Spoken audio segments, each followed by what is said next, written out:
Hey, this ain't a drill. Only time I'm playing is on the field. And when I'm on the field, no, I got mad skills. And you know we bout to eat this a fast meal. Y'all gotta pay for this heat like a gas bill. We keep on coming back, so yeah, they mad still. 716 make them pay with some bad bills. Red, white, and blue like Superman, so you know we eating at the Super Bowl. Kill the competition, set up the funeral. Josh Allen catching all the shots you go for. We callin' blitz. Ready to start, we ain't calling no quits. I'm the #1 draft pick. A lot of y'all talk, but I ain't hearing it. Only listen to Keyshawn and niggas talk about the Bills. Dominating on the field. All our players got them skills. Buffalo gon' make a kill when we talk about the Bills. Dominating on the field, and our players got them skills. Buffalo gon' make a kill. What's going on? Welcome back to another live episode of Post Podium Podcast. Jeez, man, hold on. I know. Pop all in my shot and everything. We trying to start a show around this joint. What's going on, everybody? This is the Post Podium Podcast, home of the all truth, no sodium takes. I am your co-host, Aramis. Well, I mean, Key, what's happening? All Hey, production in the building. Be back with it. Yeah, June. Key is a little blurry. If you could take a look at his shot real quick, just make sure the focus is right. That's just me. I don't think it's on his I am face. Ambiguous. Yeah. All right, hold on. I don't make any sense. I'm not actually here. All right, I'm an enigma. Wait. My lovely wife is taking a look at it. Oh, okay. Let's see how that look. Let's Van Fournier. Take it away. Put it on his short. Yeah, there we go. Okay, there we go. cool, That's cool, clean. cool. That's clean. And as soon as he walks away, Yeah, it's gonna jump all right. We started the show off with a comment already. Did you want to hop right into this topic here? I got nothing on that. I don't really care. Honestly, I don't care. No disrespect to Thomas. You put it up so everybody knows what he's talking about. Yeah. I mean, Joey Bosa's hurt. I really don't care because he has no purpose in my world anyway. This is still big news though for the Bills. Did you expect anything less? They're talking about bubble wrapping the guy to the playoffs. They're talking about it's a 1-year deal. They're talking about percentage of snaps already before he even puts a Bills helmet on. Does this surprise anybody? It shouldn't. It shouldn't. And I was talking to Dorothy in a diss to her earlier, and and it was funny. I know you saw it, but maybe you didn't. I'm presumptuous here, but she said, explain to me how he's always. Didn't we fire the training staff because this guy, these people getting hurt and they're injury prone? I'm like, you answered your own question right there. They're injury prone. You can't fix that. Injury prone. You can nurse them back to health faster than other teams, but they're gonna get hurt. So Joey Bosa is going to play 40% of the snaps anyway. That does what I wanted to do. I wanted Landon Jackson to play. I want Javon Solomon to play. And whatever forces the Bills to play these two guys, I don't care. You could have paid him $30 million and he gets hurt. As long as those two guys get their reps, that's their problem to figure out the salary cap. I need those two guys, the guys that they invested in the last 2 years, to play early and often. I mean, tell them how you really feel. Yeah. No, look, to me, this is more of an indictment on the GM. You know what I mean? If you're doing your research and you understand how much of a risk a guy is, you don't pay him $15 million. I don't care what the market is. If he's not willing to come in for the friendliest Why of did friendly you say $15 million? Why? I think it's 12, but 15 you had. Is it? Yeah, I think it's 12. No, I thought his deal was 15 million. I'll look it up while you talk. Make your point though. It doesn't matter. It's all the same. Anything over 10 for 44 snaps. Shador is not a guarantee to have a starter spot at all. He's like the fourth string. Yeah. Yeah. That's. I mean, we knew that with him being a 5th round pick and them, taking another quarterback ahead of him. But I mean, look, the Joey Bosa thing. We already talked about the risks of this and how we didn't like the move because of the risks, right? But it's 12-6. It's 12-6. Okay. All right. So thank you, Videsh. I said the 6. No, I'm joking. Go ahead. I'm not thanking you live on TV. No, I'm just kidding. So yeah, I mean, look, twist however you want to twist the situation. At the end of the day, the guy that they counted on to come in and be a leader in the locker room and an example for how you rush the passer is now down again and won't be able to really show anybody how it's done in the offseason, right? This calf thing, that's such a big deal because now you're risking an Achilles at that point. Well, even further, when I played defensive end, no, I was not good, and I didn't play in the NFL or college, so don't even at me. But he being overly humble. I didn't. All I know is when you line up in defensive end, what do you do?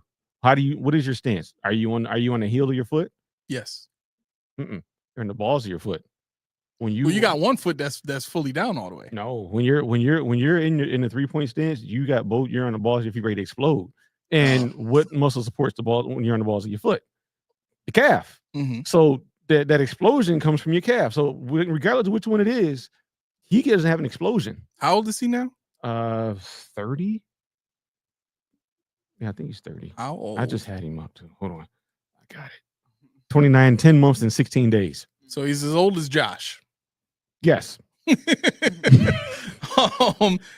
Look, for everything this guy has been talent-wise in college, it does come off as though his body cannot handle the weight and the demand, right? And as a GM, you have to be able. What is going on? I can't even see in there. I know. Like I kind of want to put the camera on to see what the heck is going on. No, please don't. Are you naked in there? Is that why you don't want us to put the? Okay. Yeah. Kev, you know what? I wouldn't be surprised, man. Yeah, exactly. I would not be surprised because this is exactly what happens after something like that. The body just breaks down. Mm-hmm. It just breaks down, and it happens fast. It's like the guy falls off a cliff. And you just looked at it, and I'm sorry, I keep cutting you off. Good. I just pulled up his stats. He only played a full season every other season. So let's see. And that was only like 3 times. Yeah, 2017, 2019, 2021. Yeah, that's the only time he played 16 full games. Otherwise, 6 games, 10 games, 4 games, 5 games, 9 games. Just starting. Yeah, I mean, look, if you want to give Bean credit for trying to bring a leader in or taking a shot at a guy, the guys you take shots with are your Josh Palmers. Those are the guys you give the 1-year tryout deals. You like the Elijah Moore deal. I like way more than I like the Josh Palmer deal. The Josh Palmer deal, you're married to the guy for $12 million this year and probably about the same, if not more, every year after that. Same thing with Curtis Samuel. You know what I'm saying? Like you can't do anything with that guy. I don't want to be locked into a guy that may or may not pan out. Yeah. And the Bills seem to have no issue with doing that because they like the guy. You know what I'm saying? We love the person. And because we've got the person in the building, we feel like the atmosphere is going to be that much better. Like that, I guess that's really what it's coming down to for me is I'm starting to really not appreciate the idea that atmosphere is what leads to a close locker room.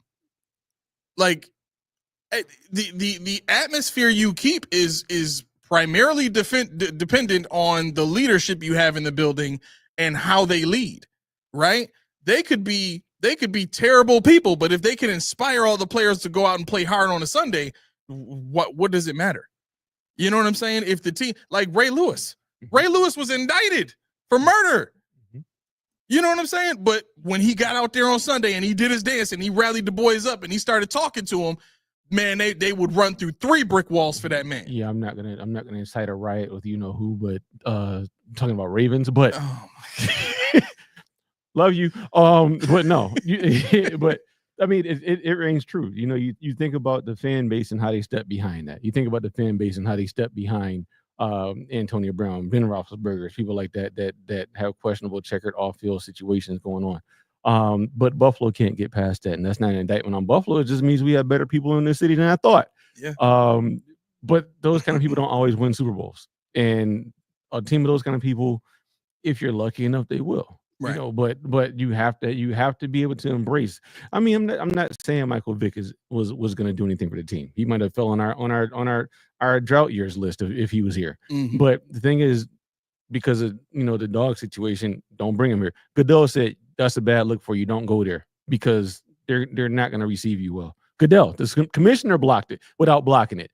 I mean, you're getting in the way of a team that was what 11 years into a drought, 12, 13 years into a drought, and saying, yeah, don't go there still. They're not hungry enough yet. They're not desperate enough yet. Even though we've been through a decade plus of losing, of being a laughingstock, being on every commercial where you see red and blue, even generic helmets, being on the wrong end of stuff. You know, he knows the fans aren't ready to receive a guy like that with the culture he comes with. Yeah, I mean, Goodell is, for all he is, he's close enough to the city of Buffalo, tied into the city of Buffalo, close enough to know what they can and can't handle and what they will and will not put up with. And he knew, and telling him not to come here was probably a good move for him. You know.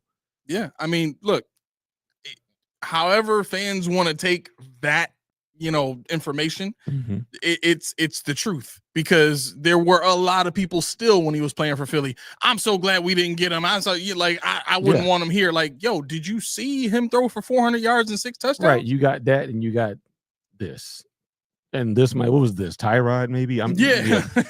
So it's like, all right, but they latched on to Tyrod. Tyrod was never, ever, ever. And I'm not saying this because I'm not a Tyrod supporter, but he was never, ever, ever going to be elite status quarterback. Correct. However, Buffalo wanted to spin it. You talk to anybody in Buffalo, this dude is the greatest thing since sliced bread. Yeah. But I still tend to think that Marrone ruined him a little bit, because the way that he came into the league playing wasn't that, timid kind of, don't throw interceptions and all that kind of stuff. Like, he was a little bit more of a playmaker in Baltimore than he was here in Buffalo. Oh, it was Rex, wasn't it? Didn't Rex bring him in?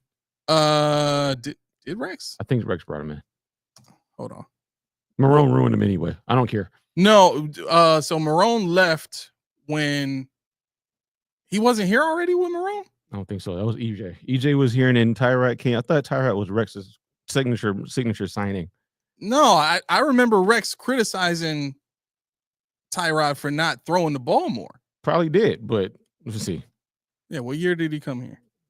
Tyrod. If it was 2011. Yeah. No. That's when he entered the league. He came to Buffalo in 2015.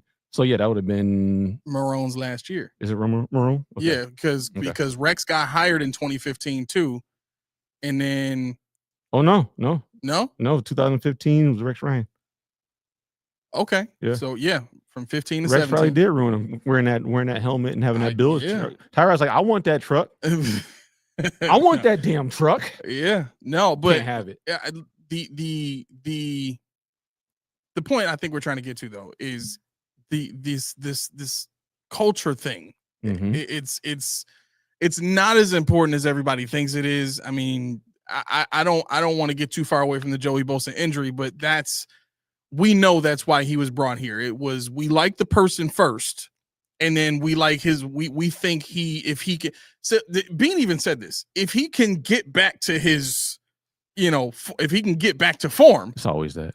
You know what I'm saying? Like we weren't saying that about Von. Von was coming in here like we expect Von to be a beast. Right. You know what I'm saying? It was never, well, if we can get the Von from 3 years ago. Right. Like, what?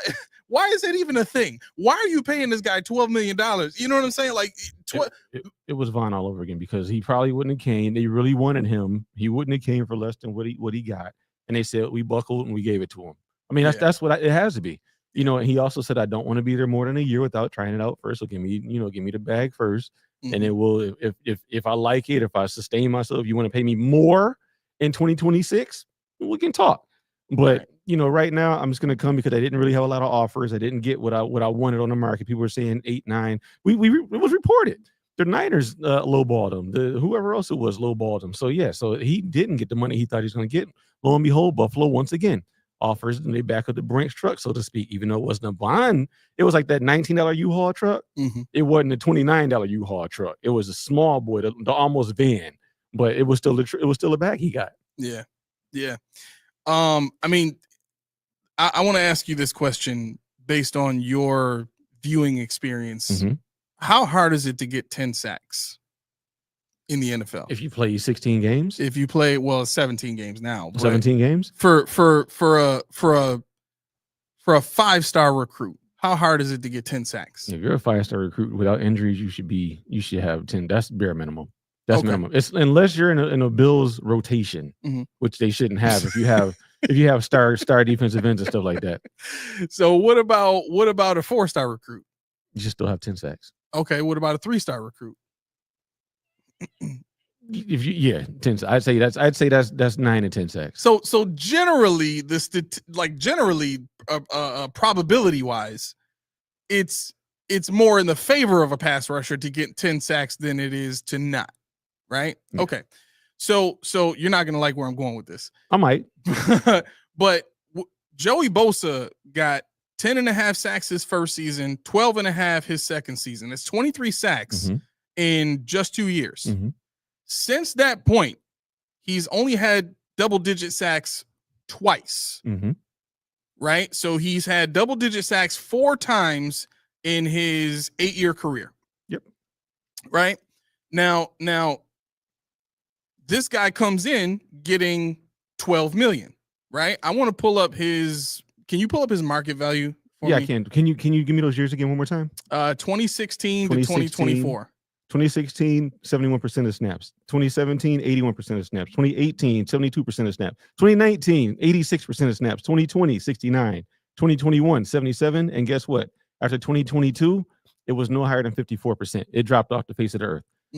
So yeah, so when you get that kind of person, like I was talking to Dorothy earlier, and I'm going to pull up your numbers. I do have it. I do have something up, but when I was talking to Dorothy earlier, we talked. She said Von had four sacks last year. I was like, it was 5, but I get your point.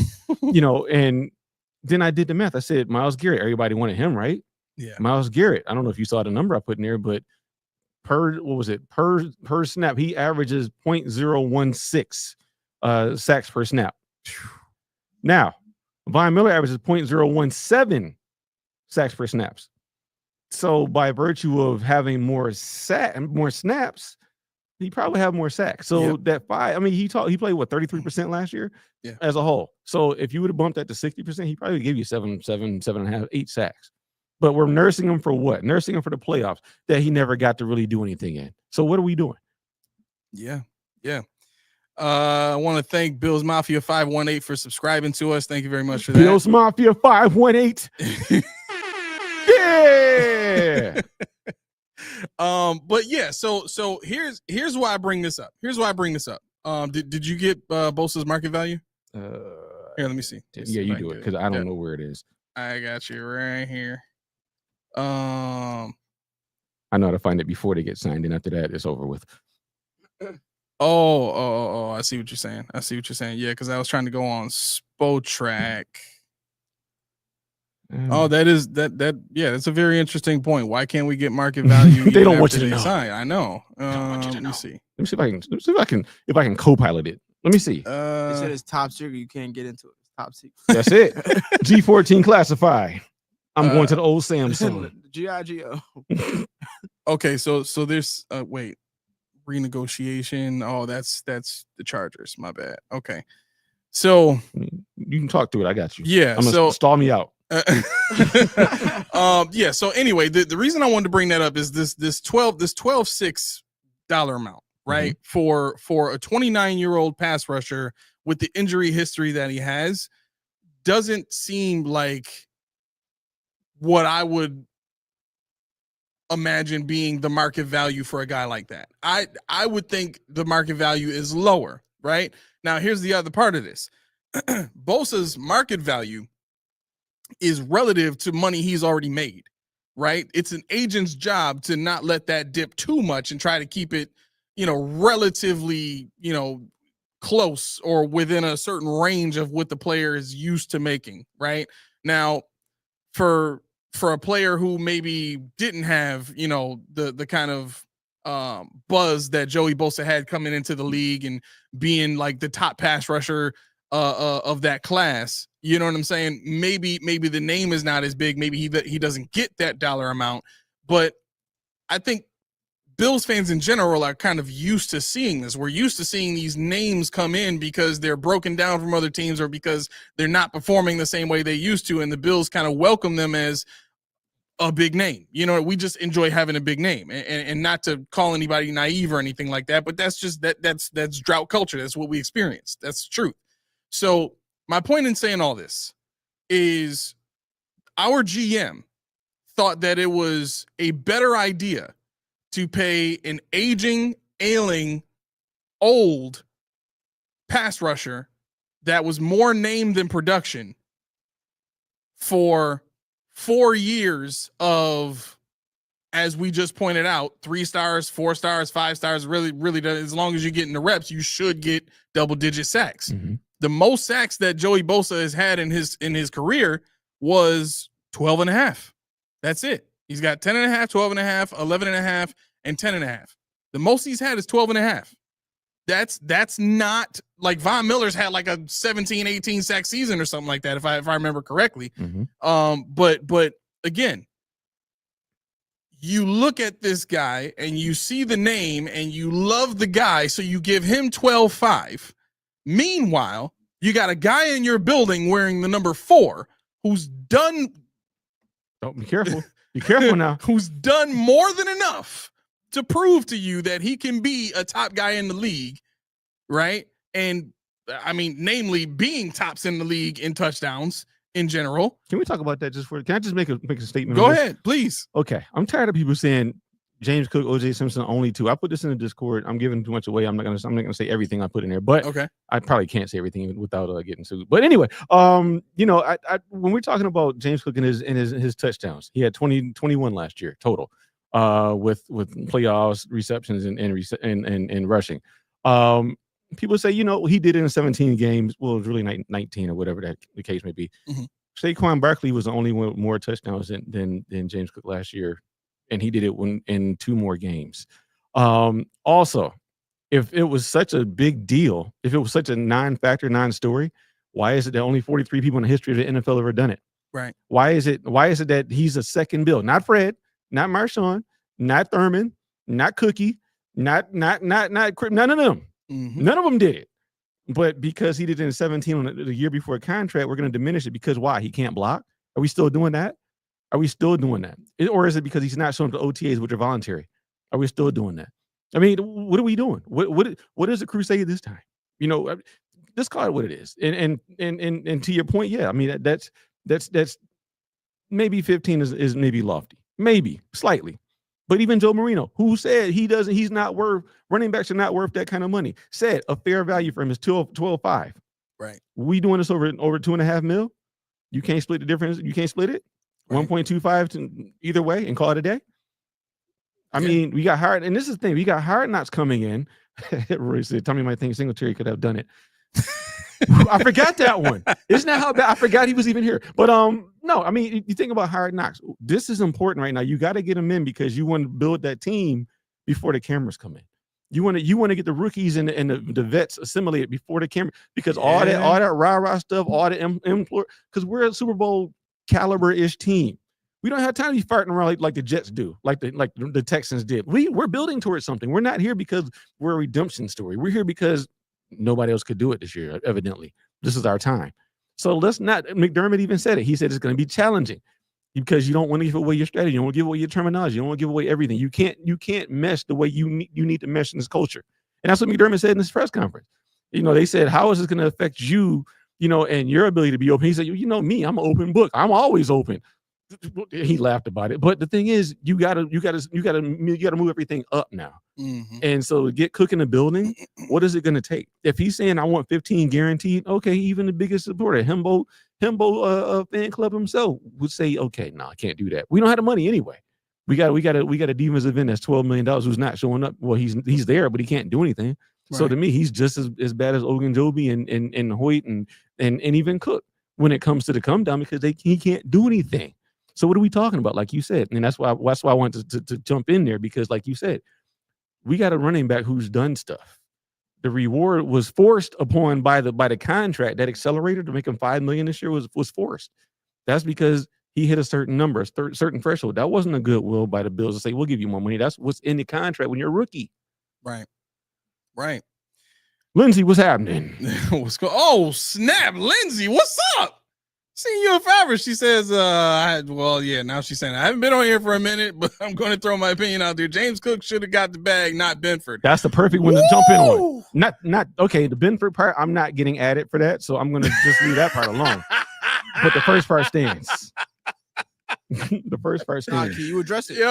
I can't because I like Benford. I do like him. We are almost done shooting the first round of video content for our Madden stuff, the stuff that we're doing for our members. And I really encourage everybody to go take a look at Benford on there, man. It's a lot of people will be upset. I'll say that. I was like, okay, all right. Do you think? He was like, nah. Your dad couldn't see my face. I was like, yeah, do it. Go with it. Because we're mic'd up. So I'm like, he's like, nah, this ain't accurate, but do it anyway. Do it anyways. So look, I looked up the odds for the 2026 Super Bowl, and right now the Buffalo Bills are plus 700. Ahead of them are the Baltimore Ravens, Kansas City Chiefs, and Philadelphia Eagles. Of course. Okay. Of course. So the reason I bring this up is to what you were saying. The Buffalo Bills currently have the easiest schedule of any team that was in the playoffs last year, right? And there's this expectation based on the schedule that they're going to get the 1 seed. They should have the best shot to get to a Super Bowl, right? Well, why do you think it is that Vegas is like, because Vegas has the same information too. Vegas knows the schedule, but why does Vegas have the Buffalo Bills behind the Ravens and the Chiefs when their schedules are significantly harder than the Buffalo Bills? This is for the whole NFL. Yes. So they're saying we're not the best in our own conference, but anybody in another conference we could beat. Well, the Eagles are the highest. Okay. The Eagles are the highest. Then it's Chiefs, Ravens, Bills. Then it's Lions. Papa, what up? And then what's going on, Papa? So after the Lions, and you got 49ers, Bengals, Commanders, Rams, Packers, Chargers, Texans. Texans are down there at 25-1. You know what I'm saying? So, and I'm not a big betting guy. I'm not bringing this up to kind of get into any of that, but I'm simply saying Vegas usually knows what's up, right? They do this stuff for a living. So if they have the Bills fourth on this list in terms of probability to make the Super Bowl, that should tell you what we see as being an easy schedule and what we see as the stars aligning and all that kind of stuff. It may not actually be that, right? I keep taking it back to this stat that you brought out. Like, it literally, go look up the records for the last 5 years. It is literally 13-4, 11-6, 13-4, 11-6, like 5 years in a row. And while you're talking about stats, I saw Roy try to be cheeky on me in there. He said there was only 10 what was he saying? 10 guys with 10 sacks last season. No, that's not true. No, there was 17, and there was 26 before 8 sacks. So Rousseau was our leading guy with 8 sacks. If you want to say 8.5, semantics, whatever. There were 26 defensive linemen to get 8 or more before you go to Rousseau. So no, it was 17, and Odafe was one of them. So he's in rotation. You know, there are other guys that are in rotation. So there were guys that did a lot more than 10. Yeah. Nico, we can argue about this when you don't need to. Look at Walter said. We can become a member. Wait. Okay, so Nico says Benford is more valuable to this team than Cook. Sorry, not sorry. Walter comes in and says being the most valuable guy in a bad defense isn't more important than one of the most productive players on the highest scoring Bills offense. Sorry, not sorry. Listen, that's a W. That's a W. Just let that breathe for a minute. Just let that breathe for a minute. Like, I need that to sink in to everybody who is praising Benford.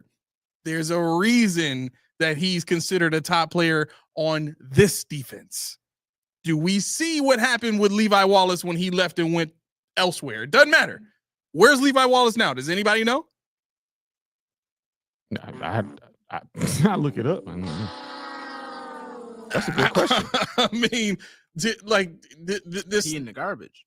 Well, yeah, probably. But again, this idea that because they get the bag or because they're considered to be a top player on our team, I'm not saying we have to down our own team.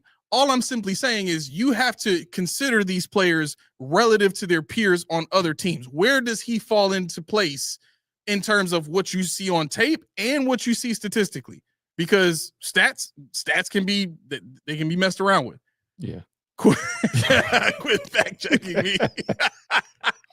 No, that's the world we live in, man. Right, That's that because best believe if we said something wrong, we have 15 people in the chat checking us. Hit me, yeah, he hit me with the Josh and Steph. He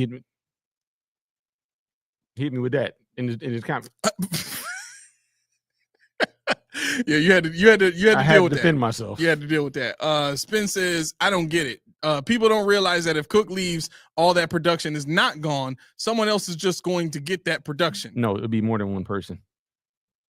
It'll have to be. We saw everybody eats with Steph Diggs going. They said the exact same thing with Steph Diggs. Yeah. Somebody else gonna pick it up. Gabe Davis, somebody else gonna pick it up. Who? When? Yeah, nobody got 1,000 yards. No. Nobody. Didn't even add up. Josh Allen's numbers, they tanked. Yeah, exactly. He got MVP because everybody else sucked. Finger quotes. If you're look at who he did it with. Yeah. That's why he got MVP. Yeah, that's trash. Yeah. I don't want that at all. Spin says, I don't care what a player can do on another team. Guess what? He plays on our team, not another team. I'm glad you said that. I'm glad you said that because that flies right in the face of what you just said. What you mean? What he just say? I don't care what a player can do on another team. So why does everybody say what Cook would do outside of Buffalo? What he did in Buffalo is what he getting paid for.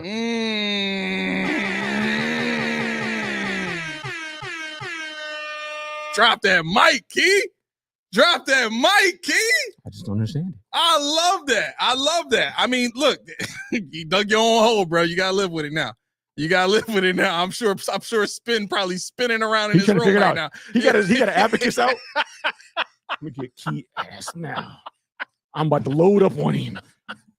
I'm gonna get a rant out of one of these motherfuckers now. I'm a load up. Oh my gosh. Zoomer says, well, we'll know if Cook is Levi Wallace after next season. No, I'm not saying Cook is. I'm saying Benford is Levi Wallace. I mean, think about it. When he played across from Trey White or Rasul Douglas, whoever he played across from, who challenged him for his spot? They never brought another guy in here that was good enough to challenge him. It wasn't Khair. It definitely wasn't Khair. I mean, that was decided year one, right? And Rasul Douglas was brought in to be the other guy opposite Christian Benford. Yeah, when Trey went down. Right. So what happened was the same thing that happened when Levi Wallace here. The team looked at Levi Wallace and said, he's good. We don't need to replace him. We don't even need to give him real competition. Right? Like, name another player that the Bills drafted or signed that was good enough to challenge Benford. There isn't one. So this idea of wanting competition at every position and wanting it to be hard to make this team, as Sean McDermott said, it's not true. They haven't shown what they've said. Right. So yeah, that goes back to what I said when they were talking about how before they draft a guy, they got to look and see their path to the 53. That's not for you to figure out. Well, it is, but it's not. Right. It's for you to do your due diligence. I don't want to mess that up because somebody be all over me. Spin's already looking.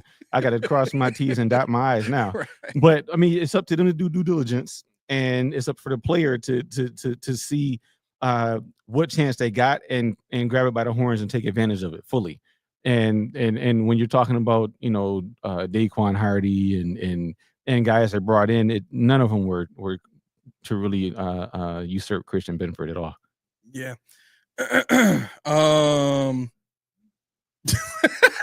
So I enjoyed it. This is what Spin is doing.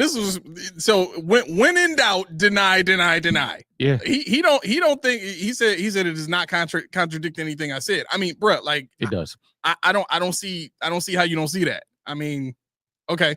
Kev saying the same thing. Benford is Levi. Yeah, exactly. Lindsay said, I love Benford, but he's injury prone every playoff time. If it wasn't for Cook in the AFC Championship game, we would have been blown out. I agree. Yep. I agree. And Tommy, I really enjoyed it. I enjoyed it. I thank you. Yeah, it is. It's dope. It really is. What I really would like is for Tommy to figure out how to get those made so I can have one right here on my desk. Bro, my mom wants one. I want one. Yeah. Yo, Tommy, now you know what time it is, bro.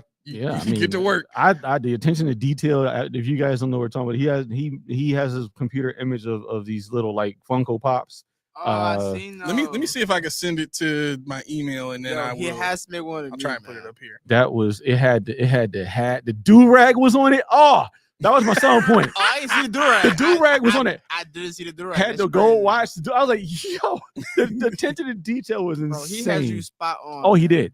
I mean, he had me with a 50-cent chain. I don't wear chains, but other than that, yeah. I mean, it still fit though. It did. It still fit. I was like, look at this dude. Yeah. So, all right. So, Give me this one thing. I'm torn because I really want to show people this, but we got to keep the conversation. Yeah, because today is a day we couldn't go yesterday, so today is the day I actually have to be on a time constraint. Okay. Yeah. All right. Perfect. We're good now though. We're good. Yeah. So Laura says Benford was just in the news for being one of the most underrated DBs in the league. Look, him being a 6th round pick and being a starter, okay. She said I'm not. I think she hit energy fast, but I'm not comparing his importance to Cook stuff. Yeah. No, for sure. Right. Look. I'm a fan of guys like Benford who come in as 6th round picks and make a team and then end up becoming a starter and being good. Yeah, absolutely. You know what I'm saying? I'm probably one of the biggest fans of Stevie Johnson. He was a 7th round pick. That's why. I mean, honestly, with all jokes aside, that's why why I like Levi the most, because not the most, but why I liked him because he was undrafted. Right. And he had to beat these guys, even though they weren't the greatest guys. Like he rose and then he kept the spot. Yeah. And nobody liked him, but he kept the spot. You Right. know. So I mean, I like those stories. I like those redemption. I don't like the heavyweight coming and just knocking everybody down like this is me now. I like the guy that works for it, but I'm not going to say it to the level that McDermott does. You got to come in here and give it your all. Not only do you have to come in here and battle the heavyweight, but you've got to battle the odds and the referees and everything else. You know, like we have to strap you down and beat you up for 2 years, and then you can do it. Then maybe if you show the fortitude, we'll try it again. Right. Did you guys see where the Raiders' new running back where he said that he wanted to wear number 2. He had to pay $100K just to get number 2. Mm-hmm. Oh yeah, they don't play around. They'll sell that jersey because they gotta buy the jerseys too, and they change their numbers. Sometimes they gotta buy their jerseys back. Yeah, and they the thing is though they get a cut of that. Mm-hmm. You know what I'm saying? That's why players charge for changing jerseys and stuff like that. Like, I'm getting a cut off of this number. Right. So whatever I'm about to lose in the transition to a new number, give me that money. Exactly. Mm-hmm. That's why they sell the numbers mm-hmm. instead. Walter says, let me preface with I'm happy we have Shakir locked up, but why isn't he talked about benefiting from the scheme like the scheme or Allen like Cook is? Who benefited more than Shakir and nobody talks about it? And the funny thing about that is I like the comment. I'm not going to comment too much on it, but this is my belief. The only thing working in that offense aerially was Shakir. I mean, if you look at Josh Allen's numbers and Shakir had 800 yards receiving last year before the playoffs, mm-hmm. 400 plus of those were yak yardage. So nothing he got came easy. Most of his receptions were behind the line of scrimmage. They were all screens. He was working hard to get to where he had to get to. So I would love to see him line up on the outside where he can actually run a real route and maybe get 8-9 yards before he catches the ball and then turn it up. Right. That'd be great. I mean, I get your point because it's the same thing. Everybody, and this is another point. Everybody talks about the offensive line when it's Cook, but they don't talk about it when it's Allen. They don't talk about Allen being the lead sack quarterback in the league. Mm-hmm. They talk about Cook having holes the size of the Grand Canyon. Guess what? Ray Davis and Ty Johnson did as well, but I didn't see them doing what Cook was doing behind that line. And you can say what you want. They had heavy boxes, all three of them. And one of them was more slippery than the other. One of them has a second gear, and one of them shows you what they can do. And that one just so happens to be asking for more money that the Bills don't have. And now he's a pariah in Buffalo. Yeah. So spin is definitely spinning out of control. He's starting to send messages in all caps now. Says the analytics back up Benford being a top 5 cornerback in the NFL in the past couple of years. Okay. I mean, again, what does that mean on a bad defense? Nothing. You want to look at the statistics. Part of the reason his numbers are as good as they are is because nobody has to throw at Benford. There's no resistance anywhere else. Yep. Like, why even bother going to Benford when I know Rasul Douglas can't cover nobody, or the safeties can't cover nobody, or these linebackers can't get into position fast enough? Like, I'm not trying to destroy the defense, right. But last year, we know for a fact pass coverage was just as bad as run defense last season, and run defense may have actually been a little bit better than pass defense. If I'm being perfectly honest, based on what I saw, the numbers may not bear it out, but it looked like on the field that the run defense had more consistent success game in and game out than the pass defense did. I'll say they had heart. They definitely had. Yeah, they had a want to, exactly, and they were in the right place, but they just couldn't get it done for whatever the reason was at the time. Right. So I mean, look, the analytics can be whatever they want to be, but you can't demand credit for a good player on a bad team. You know what I'm saying? That's like us trying to call Josh Allen, the best quarterback in the NFL, and his teams go, 5-11. Yep. Like, we all know Josh is amazing and the team around him is just terrible. But okay, well, people are gonna eventually say, well, if he's that great, why can't he get the team around him to perform better? Why can't he lift them up? Mahomes did it. CJ Stroud, he does it. Like, they're going to start pointing to all these other quarterbacks that get more production out of the guys around them in order to put Josh down because his record is bad. Yep. You see what I'm saying? Mm-hmm. So this idea that Benford is like the guy, like, yeah, he's the guy on our team because nobody challenges him. Yeah. He in the comparison between him and Levi is they're not particularly great in man coverage. They fit the scheme well because they're zone cover guys. Yeah, Roy tried it again. Let me try this a different angle. He gave the hand again. He is. I don't know if you saw his question before you said that, but okay. He said, it's exactly what you just said. So, I mean, whether and who was it? Walter? No. I wasn't saying I didn't want to answer your question. What I was saying, I didn't want to open up Pandora's box in regards to that because I had a lot of thoughts on that. But I didn't want to go too deep off the rails with regards to how Shakir was using what he could be doing. I got your point, and I agree 100%. It's a double standard almost. Yeah. So Renaissance man don't see the comparison. Look, the idea that they need to be comparable in every single way, I'm not saying they're the same player. What I'm saying is they're similar in terms of the competition that's offered for their position against them. And the way they got the job, right? They came in a year where corner was a big need and they won the job. They both won the job. Fine. Perfect. But again, if a team is gonna just be resigned to just rest on, well, we've got this 6th round pick in there. We can't get any better than that. Just leave him there. Like, I understand you like a guy, but you still got to bring in better talent and bring in guys that you think could beat him. The reason you do that is to make sure you've got the best guy at the position that you can possibly have. And here's the other part of that. If you were really worried about getting the best talent, then guess what? You would understand that getting better talent also comes with money, right? Well, guess what? Benford is starting, and before he got the contract this year, he wasn't making no money. So if you had a guy come in and beat him for the spot, you can cut him, you can sit him, whatever. The money doesn't dictate anything at that point. He's a 6th round pick. So you weren't losing anything. You just liked the guy so much that you left him out there.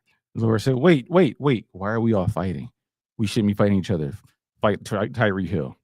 Why should we be fighting Tyreek Hill? Just because Tyreek Hill is Tyreek, I guess. I don't know. I don't really care. I'm down for whatever. I mean, I would love to have Tyreek Hill on my team. That'd be interesting. Yeah. I mean, to say the least, I don't know what the heck he would do here in Buffalo. But I mean, you know what, right? And I think if you're talking about me comparing Levi and Christian, this is what it is, and it's kind of what I just said in terms of it's not athleticism to me. It's not even the way they play. It's none of that. It's just they're rolled to getting to the starting position. Correct. It's coming from an afterthought who was drafted to be depth. Tyreek Hill's booty cheeks. Anyway, let's put that up there. Yeah, it's about their road to being, an afterthought to being a backup to actually starting on Sundays. I think for me that's the biggest point. It's not the money. It's not what they contribute to the team. I mean, obviously Christian Benford is the better player. I believe anybody would agree with that. But no, I think it's just the fact that he didn't come in day one as a starter. They had to actually fight for what they have. Oh, that's that's what he said, Laura? He said he was talking mad junk about Bills fans said we crashed through tables because we have CTE. We just have beer. Your mama got CTE. She might. Hold on. We don't mamas are. I don't care. Listen, I don't care. Not the mamas. Right. Don't talk about me, your mama. Wait a minute. I'm taking it straight to the serious role and say what your mama. Ken don't get that part. I try to tell Ken, yo, if you say your mama, you're good. Whoa. Tommy, I actually agree with Tommy this time. He said he earned a contract. I think it's the injury concern that worries most when it comes to Benford. Okay. Yeah, I can go with that because, like I said, based on what he did last year, Tommy, yet, and hear this and hear it slowly because I'm never going to agree with you again. But, no, I think he would do. It is. I think he actually could have got more money. I think he wanted to be in Buffalo for sure, which I'm always leery of when people say that. I want to be in Buffalo. Like, okay, whatever. It's usually because we pay you more money than anybody else. But in his instance, I think he could have got more money somewhere else. Oakland's always available. Or Las Vegas now, not Oakland. Yeah. Oakland is closed. So, but I think there are teams and players that would have been like, you know what, Christian Benford was top 2 in zone last year. Bring him on in. We got plenty of money. New England Patriots, we got plenty of money. Yeah. Bring him in. He knows about the Bills too. He played against their guys 2 times a year. Bet. Let's do it. And he said, you know what, I want to be in Buffalo. So he took a lesser amount of money, which obviously that lends to the fact that the Bills cannot be major players and anybody that really has a demand out there. Right. All I know is Spin was wrong. I don't care what matters. Anybody else is. Spin is right. As long as Spin is wrong, I'm fine. Walter says, I wanted to wait another year for paying Benford. It just felt a little premature with his injuries these past 2 years. Yeah, I mean, look, the concussion concern alone is enough. He's had what, 3 in 2 years? Yeah. 3 in 2 years, right? And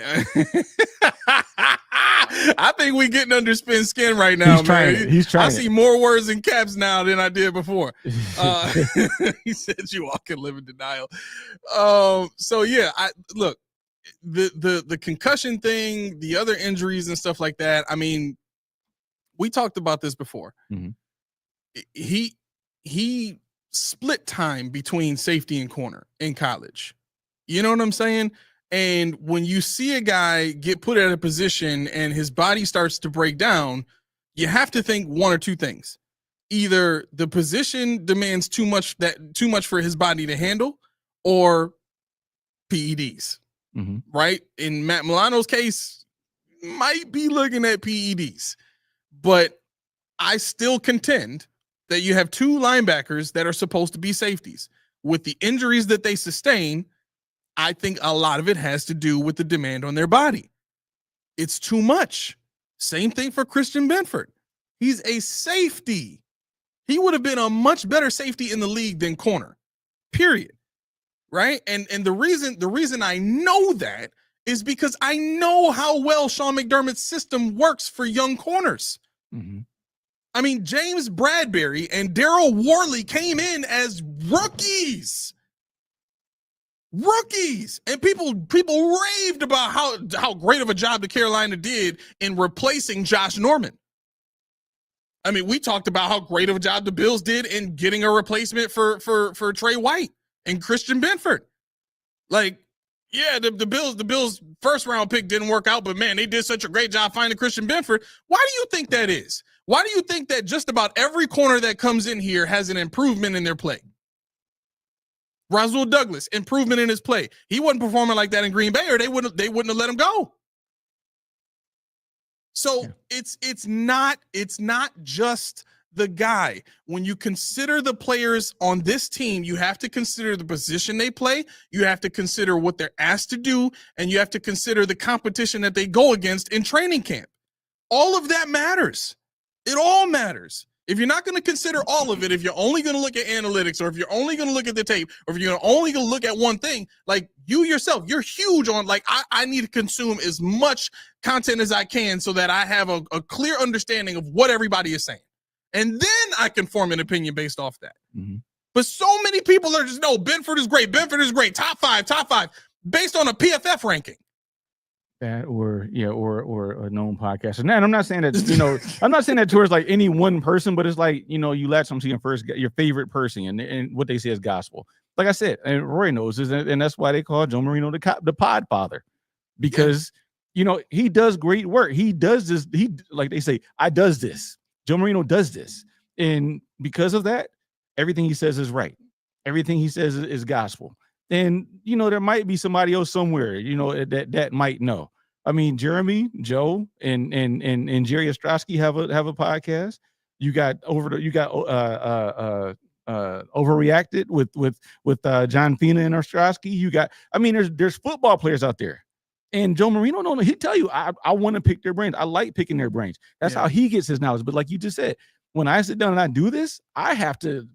Man, that's locked on Bills, Kev. But when like you said, that might have been more of a statement than a question. I listen to everybody. I listen to even people I can't stand. Yeah. Because I want to know what they're thinking. And I don't sit there with the one and argue with them. But sometimes I'm like, yo, you what? Put in my notes for my show. Yeah. Because it's like, okay, I get your point. I get it. I don't see it that way, but I get it. So I let it breathe. But when somebody says something crazy, I'm like, no. Let me take it to the people. I got to figure out what my people know. And I know my people are slanted because we have people that subscribe to us and keep watching us, and everybody don't believe us, but that's fine. What's up? I don't understand. Like, I guess I agree with this point, and I'm not really reacting to this one. I'm reacting to another one in a second. Daquan, welcome to the show, my man. I don't know if you know this or not, but because you hopped in the chat, you're now part of the family. There's no getting out of it. So perfection. Grab a plate and just be prepared to be here for the rest of your life. Not slander if you don't subscribe. There you look at you. See? Man, watch out. Paying attention. Folks, paying attention. Look at this man. But Daquan says, I have no doubts about our defense. None of our opponents have an improved offense. If you believe every game is a 50-50 chance and we have Josh, we win every game this year, period. I was with you until the 50-50 chance and we have Josh. It's not like he lost it. You know what? No. Let me go here first, and you'll understand why. So Sean Cash says, if you don't go by stats and performance to determine how good a player is, what else are you using? Isn't that how you measure a player? If you were listening to what I said was you can't just go by one aspect of information. You can't just go by stats. Mm-hmm. You have to combine that with film and information about who the competition the player faced in training camp.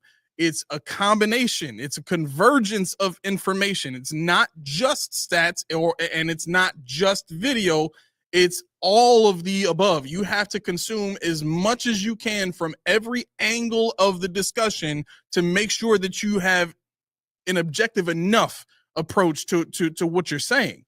And I've never sat here and said that Christian Benford was a bad player. All I've ever said was I think he would have had a much better career at safety and a much longer career, because the way he's trending now, he's one more concussion away from losing that contract. To be perfectly honest with you. Yes. Say it. Oh, is this? Yeah.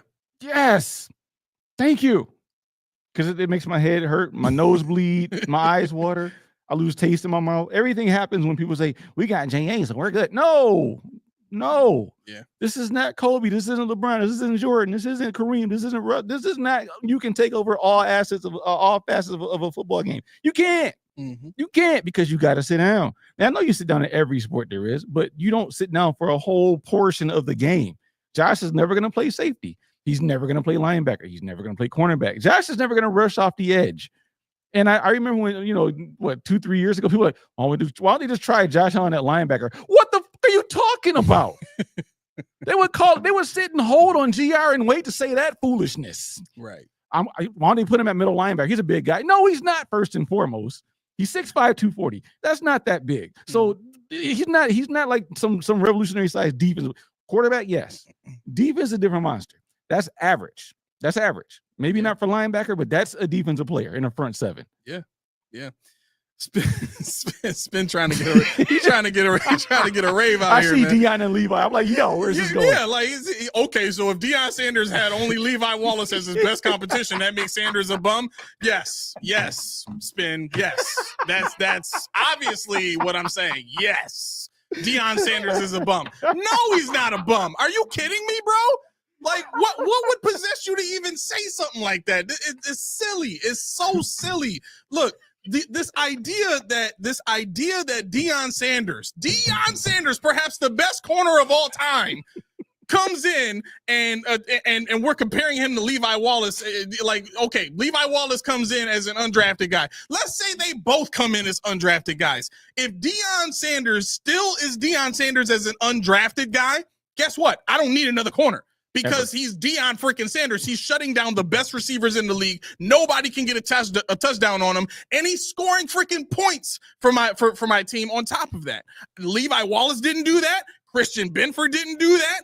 Trey White did it a couple of times. Taron Johnson did it one really big time and another time after that. Like, what are we talking about, bro? Like, come on. It's silly. It's silly. It's silly. No, I think that's the component that people are missing. You hit it on the head, and I was going to say it, but you went back and said it again. You can't do one or the other. I can't sit here and just look at a box score and never watch the game. Right. I can't sit here and watch the game because trust me, no insult, but 95% of you guys don't understand what an offensive line's responsibility is. I can say that with all certainty. Do I know? I'm trying to figure it out. I'm trying to learn what offensive line does on this. That you said that rant was too short. You know what? Spin wins for pissing me off today. No, he said, "What are you talking about, bro?" I was like, "Yo, there it is. There it is." It's silly. It's silly, bro. It's silly. Like that's really like the idea that you could just say something ridiculous. Just I'm gonna just say the most ridiculous thing I could think of. You said you're talking about caps. He's like, no, this ain't right here. He's like, excellent. Yeah, right. I've done it. Right. Josh T-Bone trophy. Yeah. Walter says Tom Brady left the Pats because he needed help, but people think Allen's above help. They do. Yeah, they do. And that's the thing. See, the thing is when people listen to, and this is what you're talking about, you listen to Bean, you listen to McDermott, you listen to people that actually believe it, and they have a name. Us, we only have 670 subscribers. Nobody cares about it. We don't. The people that are here, yeah. But if you see that and hear half the things we say, like, man, screw these dudes, they're idiots. Next. And that's why people subscribe. Bye-bye. The people that love us are here. Yeah. Even the people that want to argue, Spin, are here. You know what? I wouldn't even take it as far as like loving. Like, great if you do, they and thank you if you do. They love us. They love us. They really do. They love us. No. Look, we do this because we like to think critically. We don't like to just take what everybody says as gospel. You know what I'm saying? Like, it's not about that. It's about finding the truth. What's going on, cognitive? I can't. You need a better name, bro. Oh my god. Yeah, I need to be able to say your name. Like, it's got to roll. I know. Like, it's hard to say that in the midst of everything else I'm saying. It's too intellectual. I'm gonna call you CD. I swear. I'm gonna call you CD. You're putting down the most outrageous name. Yeah. OLI says stats are results. They don't say how it came to be. So if you don't know how, then the why is lost on you. That's exactly what I'm trying to get to. That's why there needs to be a convergence of information. Yeah. Go ahead. No, I was gonna say Spin said I haven't got him on 1 point. I only made 1 point, and that's the only point you can't come back on. Right. That's all it takes. That is all it takes. Zoomer says, who thinks Allen is above help? Sean McDermott. And the fans. And the fan that says as long as we have 17, we're okay. Anybody that says that, that's you. That's you. Yeah. Joe, that's Joe Marino. That's Jeremy White. That's Joe DiBiase. That's all the guys. Most of the guys at 550. That's most of the podcasters. That's most of the fans. That's most of the receivers of the messaging of YouTube. And that's all of them. Because I hear more people say, as long as we got 17, shut your mouth. You know what you're talking about. Than saying, you know what, he needs help. Right. There's more people that say that, and and they believe it 100%. Yep. Yeah, CDs. It seems like I missed some good arguments. No, you did, bro. Bones, what's going on, man? He says, in my Matt C voice, if McDermott can't get it done, he's done. I miss Matt C. He was just here. He got to come back. What, Tommy? What we miss? I don't know. Did you say something? We missed it. Walter says, when your only real example of teams that won without the QB having a great offensive talent is 2 dynasty teams, you are really reaching. Big reach. Yeah. Big reach. Everybody needs hope. And anybody that tells you they don't is crazy. Yeah. It's crazy. Yep. All right. He's talking trash. I mean, about what? Because I'm still waiting said for I him was to tell me what other point I made that I couldn't come back from. I'm sitting here waiting. I got another 54 minutes to figure out what other point I made. I made one statement, and I'm just waiting for the comeback. Yeah, I haven't seen it yet. I've seen a lot of deflection. Oh yeah, I've seen a ton of deflection. I've seen capitals. There's this thing that people do. And it's more denial than deflection. It's because there has to be a little voice in their head that says, no, I'm right no matter what, because I believe this. Right. And that voice for those people is stronger than anything that they hear. Right. I mean, Johnny Ball says, no, go make your point. Oh, make your point. So this mindset of, no, I'm right no matter what. I don't care what nobody else say. Like we've heard and seen plenty of people say that here on the show, but oftentimes their viewpoint is based off of what? Stats. Just the stats.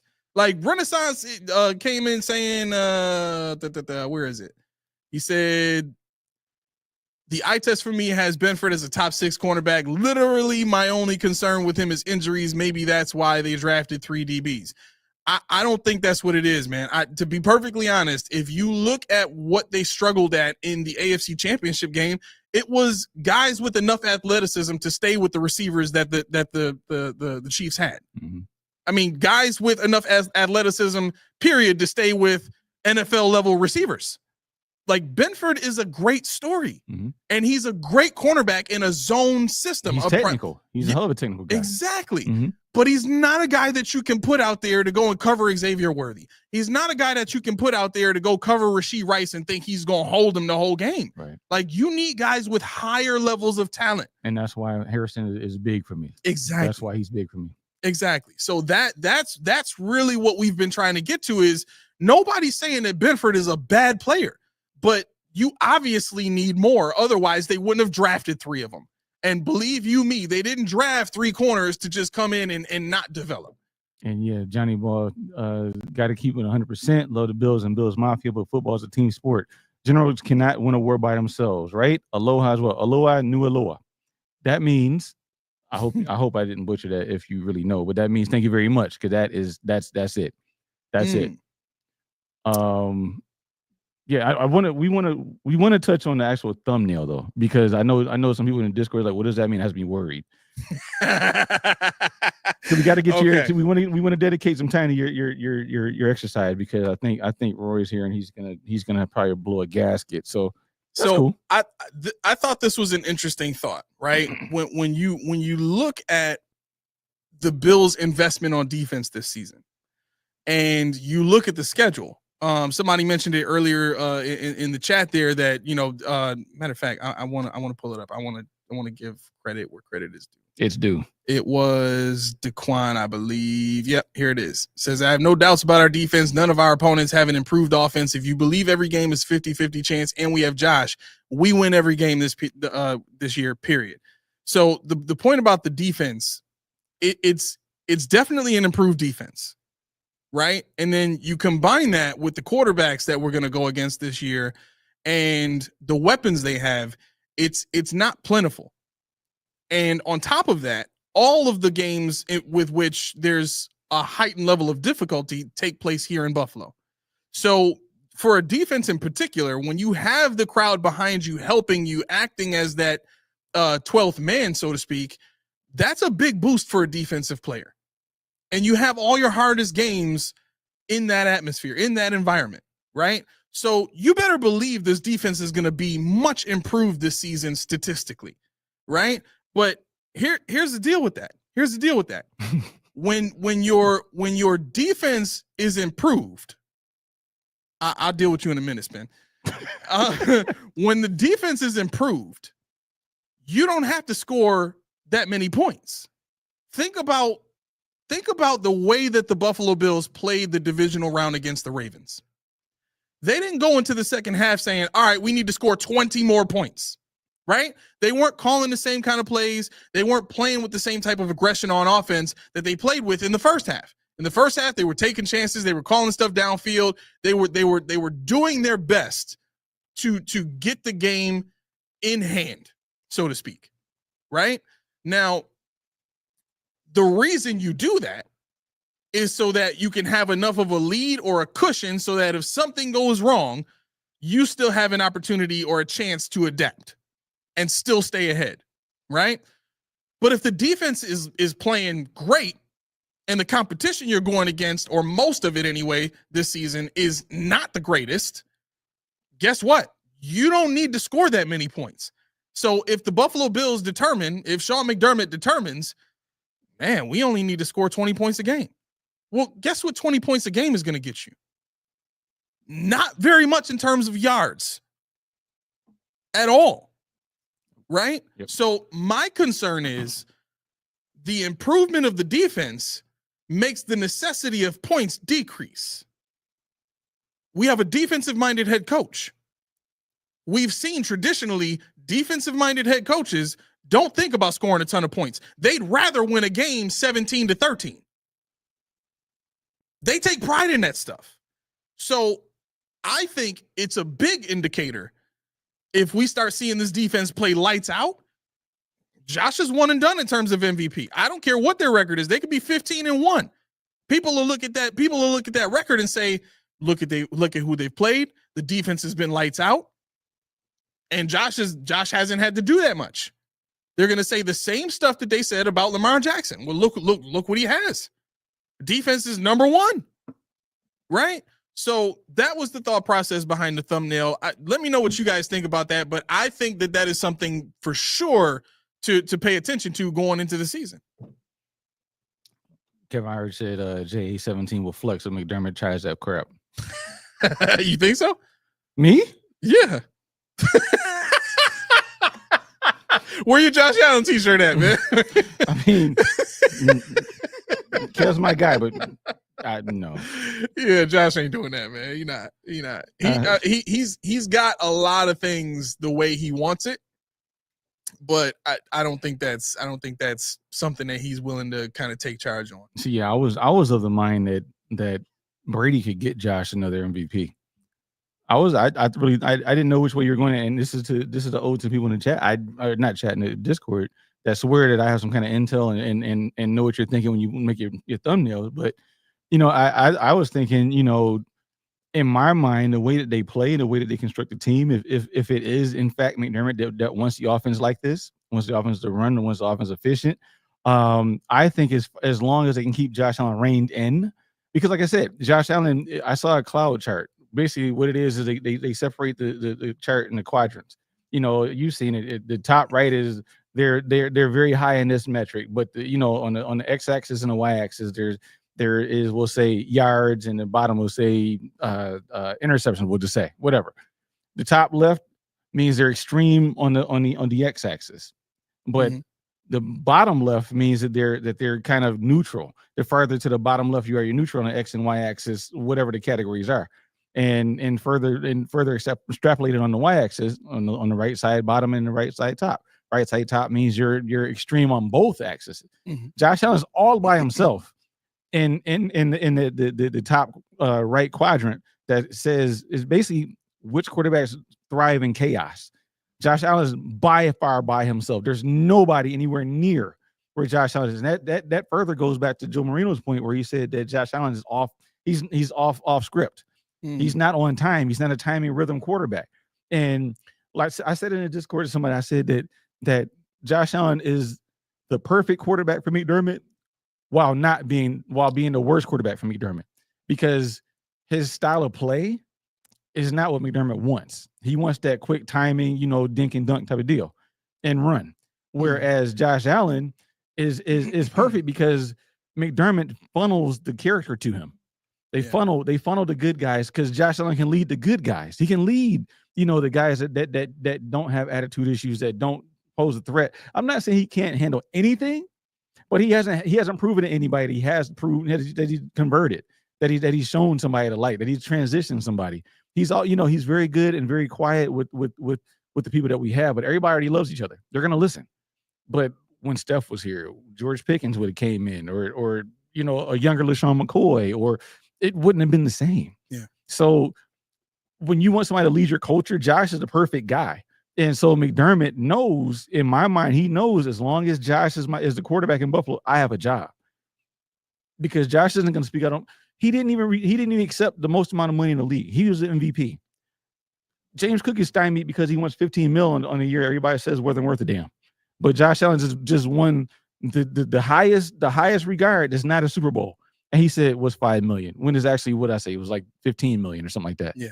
So it's a mentality.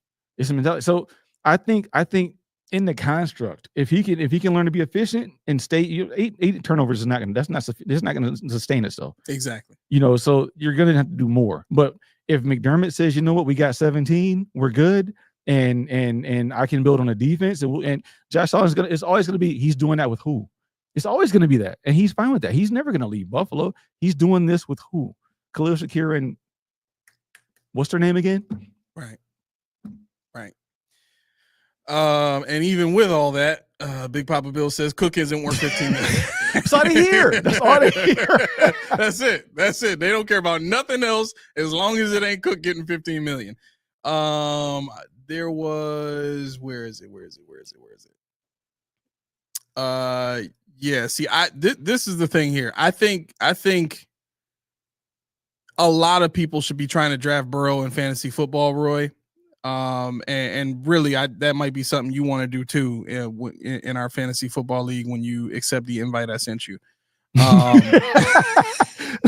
Casual jam. I'm sorry. I'm kidding. I really did send you an invite, bro. But yeah, look, Joe, they have no defense. Joe Burrow is going to have to slang that thing all over the yard as much as possible and score as many points as possible for them to win games. To his two weapons. Yeah, exactly. Well, no. The running backs he got is good. Chase Brown and I don't know if they kept Zach Moss, but Chase Brown is a good running back. You just named two guys that are equivalent to Khalil Shakir. The league is like, who the hell is that? He's trash. Yeah. No, he's not. But you got to really know what you're talking about to do that. Yeah. So I mean, look, I agree with this. I do think I think he's probably got the best shot at MVP this season. As long as the defense can be average, they'll win games. And he's got to stay healthy. That's the thing. He's got to stay exactly. healthy. If he stays healthy, he's for sure putting up another 4,400 yards this season and crazy touchdowns. I think I already have him in one of my dynasty leagues. I'm never letting that dude go because the Bengals will always be cheap. They will never have a good defense, and they're always going to have Burrow who's going to have to save them. So probably a similar reason to keep Josh on your team if you have him. Johnny Ball says, I think JA would trade his MVP for a Super Bowl any day. He wants to keep that promise to Bills Mafia. Yeah, I agree. I mean, not that I'm trying to diminish the point in any way, but I think anybody in Josh's position being, the quarterback or the franchise guy, they want to bring a Super Bowl here. You know what I'm saying? But the thing is, how bad does he want it? And I think to your point, Key, if he wants it bad enough, he'll speak up and start to make things happen that he knows will help him get to that point. Because the guys that he has in the wide receiver room, the guys that he has in the tight end room, like they're great guys. The guys he has in the running back room, they're great guys. Right. But talent wise, the best of all of those weapons is still number 4, the guy they won't pay. Yeah. It's not Khalil Shakir. It's Cook. He's the best talent. Like, what did Shakir do in the AFC Championship game? Did he score? Did he do? He didn't do anything. I mean, I remember Max Hollins having a touchdown.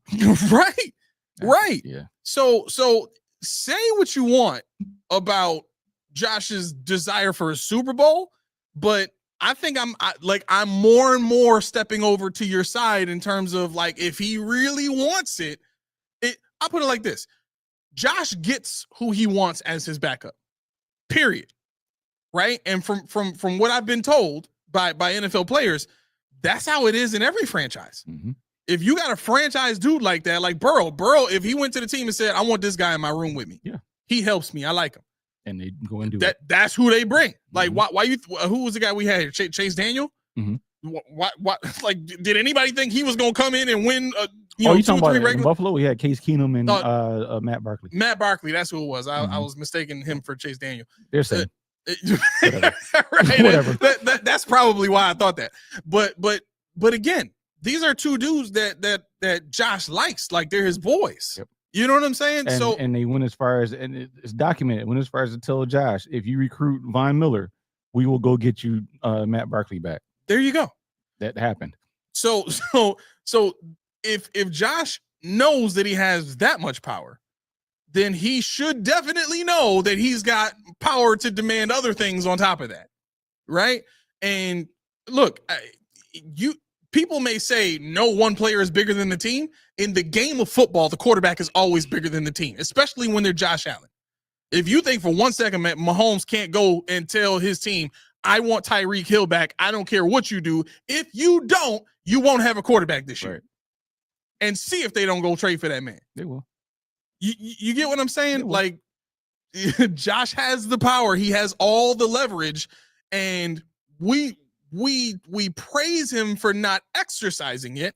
But the reality of it is, if he did, things might be a lot more exciting on offense. Things might be a lot more improved in the offensive scheme. Things might be a lot more improved in the talent level that they draft and put on defense. Mm-hmm. Otherwise, they have no incentive to do it. Right. So, yeah, I mean, it's 100% right. You know, and I know everybody, you know, make jokes about Haley. They say Josh did, but I mean, there's a reason why Josh is beloved in that front office in that area, because Josh left money on the table, and Josh has his contract structured in a way to give him more. And he said, you know, I'll just go get me some weapons, but they didn't do it, and he's still showing up when he's getting married in a couple of days. Mm-hmm. You know, he was talking about, you know, Cook's not there, but Josh is there, so I don't care. Josh, he's the captain. What else is he supposed to do? I had him schedule my girlfriend's my girlfriend's induction for my son after I got off work. I don't make nowhere near what Josh makes. Right. But this is what you do when it's your job. You know, was I crazy? Was I heartless? Sure I was. I worked that day. But the thing is, that's what you do when you want to build a culture. And especially when you're going to Hard Knocks, you have to. Right. Because you can't build a relationship like that on camera. You got to do it behind the scenes. This is all you get. Times of the essence. You can't do things at a slow pace. Yeah, it's got to be a bridge. You got to really be strategic here if you're the way McDermott runs his offense, runs his camp. Yep. Tom says, what happens if Chase or Higgins go down? Bengals are done. Actually, no, because Jamar Chase did his thing last year with Burrow, and Burrow almost won MVP without Higgins.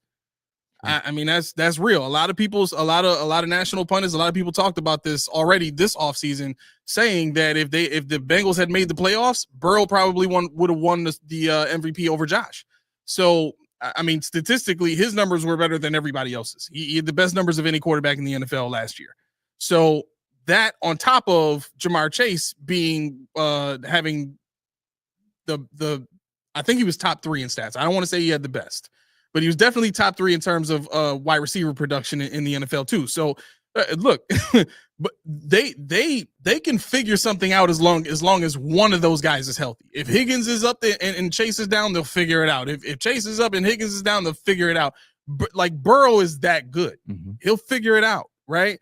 On top of that, don't sleep on the kid Jermaine Burton they got, the wide receiver. Like, he's nice too. Wasn't he hurt last year? What was his no, story?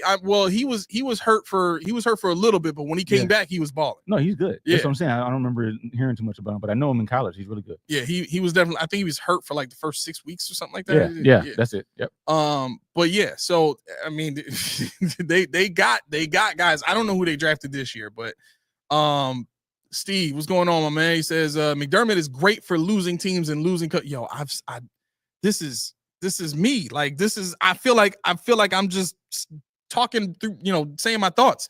Says McDermott is great for losing teams and losing culture. He's the ultimate loser for a team that has winners and talent. He's good for losers, not winners. Hurts, doesn't it?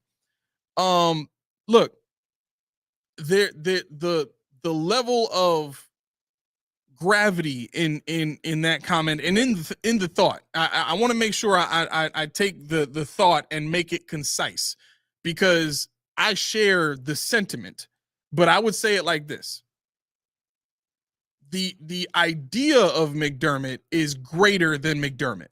Mm-hmm. Right? When you think about what McDermott stands for, culture, doing things the right way, working hard, team camaraderie, loving one another, working hard for one another, faith-based, all that. Like, the idea of McDermott is actually greater than McDermott himself. The man shrinks in the fourth quarter, namely in the last 6 to 7 minutes of a game. When he looks across the field and sees chicken nuggets in his man's mustache, the little crumbs. Exactly. Like, oh, he had nuggets. Right. And they were spicy. They were spicy nuggies. Nuggies. Oh my God. You love it. You love it. But again, the guy, what he did to get this franchise back on track, we have to give him credit for, right? But he only did what Tom Coughlin did from the beginning. I mean, he came in, he brought discipline, he brought culture, he brought order. Mm-hmm. He brought order to a show, mm-hmm. right? Mm-hmm. So that we can give him all the full marks for. But Coughlin's got a Super Bowl. He's got 2, if I'm not mistaken, against perhaps the best dynasty of all time. I'm sorry. I can't give Sean credit for being great in all aspects of the game as a head coach, but I can give him full grades for building a culture and righting the ship and being a good leader of men, a good example for young players. Mm-hmm. No, sure. Great dude for that. But when it comes to who you want in your corner making decisions in the fourth quarter, in the last 5 minutes of a game, I want anybody but him. Yeah, and I can tell you right now, I've decided I'm not watching Hard Knocks this year. You know why? I think I might be with you. Well, we might have to because people are going to want to talk about it. They can tell me all they want because I was at the gym earlier, and I'm watching. You know, I get the screen on, and I'm watching One Bills live, and they're showing Trey White doing shadow drills with Dane Jackson. I'm in there first, and I say, "Hell yeah, yeah, it's time, let's go." I'm like, "Why am I standing for Trey White? Why am I doing this? Why am I doing like I know myself, and I see that I get juiced up. I forget what actually happens." That's not a pause. Yeah, it's not a pause at all. I know. I can't troll. No. Has Spin not trolled us enough today? We don't have time for your shenanigans. I know. Listen. I'm the original troll OG here. You are. You are the OG troll. Yeah. I'm sorry. Speak up. We'll give you that. I have the controls right here. I can press one button. I said. You look at my neck hurt right now. Come hither. We're not gonna talk about why your neck hurt. Right. Whoa, so, let's not do that. So yeah, I mean, I'm sitting here, I'm looking at the clips, and I'm like, that's Dane Jackson. It's Trey White. It's great to see him in Bills helmets again. Wait, those are Bills helmets. Hell yeah, we back. Our team is practicing. I'm like, wait, nope. I gotta be objective. You gotta emotionless. Take the That's right. Take Emotionless, objective. They have no pads on. Somebody here said TJ Sanders looked the part. Yes, I'm sure he did. And I'm not coming at you. I don't remember who it was, but I'm not coming at you. But see, that's what I'm trying to avoid. Was first time I see Max Harrison get a pick six or something like with no pads on in a shell drill. Hell yeah, that's our first rounder. Pro Bowl. Let's do it. Defensive player of the year. Let's do it. That's me. And to do this show, I gotta remain objective. And I can't do it. Especially when the season's new. Yeah. Big Papa Bill, I need you to tell me why. Why? Oh, I need you to tell me why. Like he said, come on, guys, it's our team. We gotta show support. Papa, I promise I didn't see this before. I just gave you that speech. About here? Right. No, that's a great question. That's a great question. No, you know what? I retract my question. I want you to answer the producer's question. What kind of support are you talking about? Right, because there's levels to the game. You know what I'm saying? Like I can sit here and say that Sean McDermott is a great regular season head coach, right, but I can't in all honesty say that he's a great postseason head coach. If you want me to say that the defense performs very well in the regular season, great. I can say that the defensive scheme is also a great performer in the regular season. It has been. The statistics show it. They typically look much better in the regular season than they do in the playoffs. Right. Now, in the playoffs, it's a much different story. So, if you're talking about supporting the team in terms of trying to keep everything we say having a positive swing on it, I don't know if I can do that. I don't know if I can do that because the truth is going to be the truth, whether it stings or whether it soothes.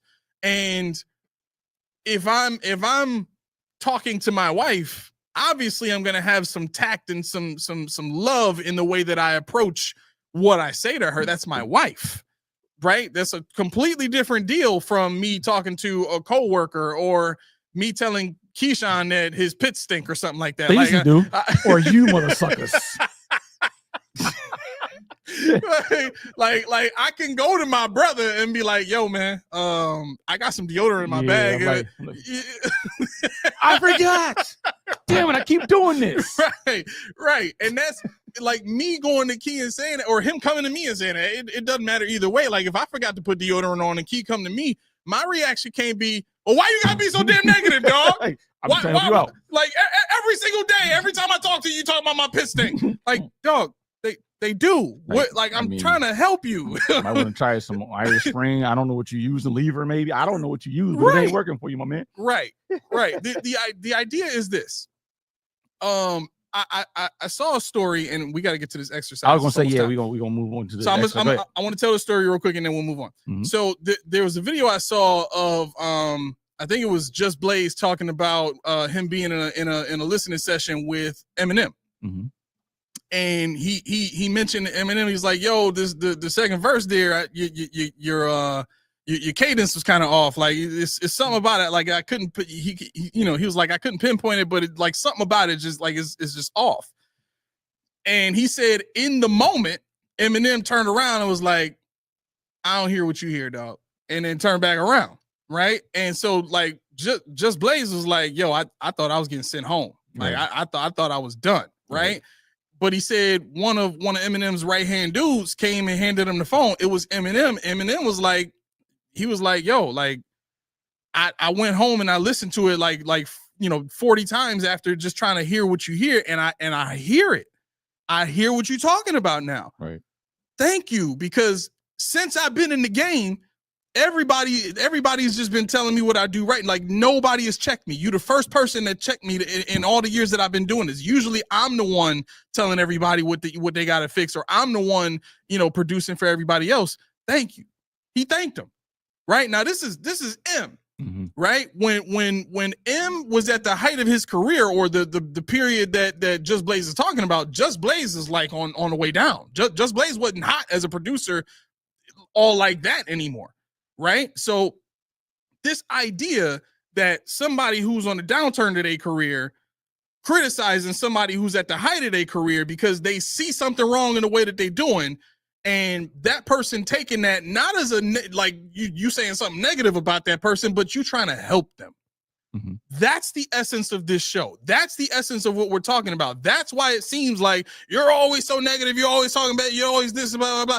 Like we're trying to get this information out there so that everybody who's cheering for this team can try their best to influence or coax or convince this franchise that what they're doing is not working. Yeah. I mean, I had a friend earlier. You guys want the Bills to have a bad season so bad? No, I don't. No. But I'm not gonna. He said, "You heard? I told you we're going to the championship." I said, "Based on what? The last year?" I said, "Based on what?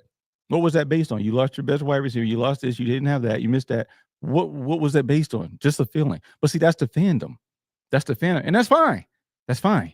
But I can't sit here for 2 hours every Monday and hour and a half, 2 hours every Friday on fandom and conjecture. Mm-hmm. I can say anything I want right now, but if it happens, does it mean I was informed? I intellectually came to that conclusion? No, I had an emotion. I had, and I got a lot of emotions. I try to refrain from. I don't know, Roy. Why can't y'all just be more rah-rah like One Bills Live? Yeah, I mean, it seems like that's what people want. Yeah. I mean, there's so many other shows out there for you. That's why this show is built the way it is, so that you can get the opposite side. So you can vent in a space where you can argue with somebody that understands, somebody that may hate your point, that may hate what we say, but they keep coming back because they know we're going to listen to them. Yeah, absolutely. And that's the thing. Even if you're one of them Bills Mafia, Zuba's wearing all Bills from head to bottom, you can find your place on this show. If you get past when we say something bad about somebody or something, if you can get past that, there's a lot of information on the show. That's good stuff. Oh yeah. And you might get a laugh or two if you want. I mean, I know there's some people that just don't want to laugh, but whatever. I'll break you. Don't worry, I'll break you.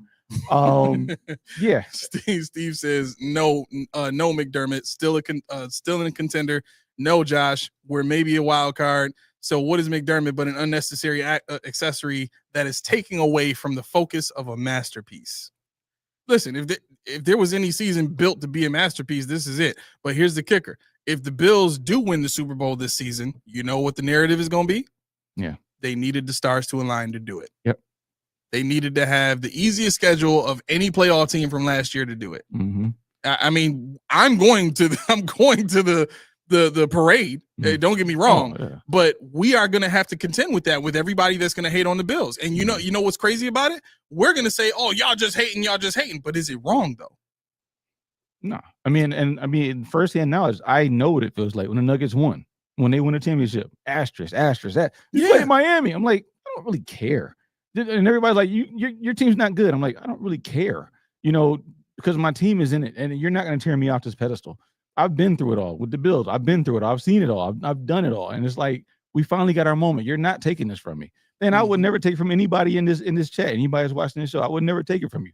Because for whatever reason, you're a Bills fan. You're a Bills fan, and I'm a Bills fan. And I just told you that. And Kel tried to he tried. He brought me back down, but see, now I can spin it. He said, I just saw a video of Trey White getting cooked by Elijah Moore. I'm like, hell yeah! Look at our new wide receiver number one. Right. So see how this works? It's bad. It's bad all the way around. Yeah. But yeah, let's get to that exercise because we're let's do that. All right, cool. So let me. Okay, let's do this. How do you want to do it? And tell me what you did to arrive at your list. So all I really want to get to is. Well, there's three things I want to get to. First thing is give me your top 10 drought era Bills that could start on this team and help them win a championship. All 10 of them?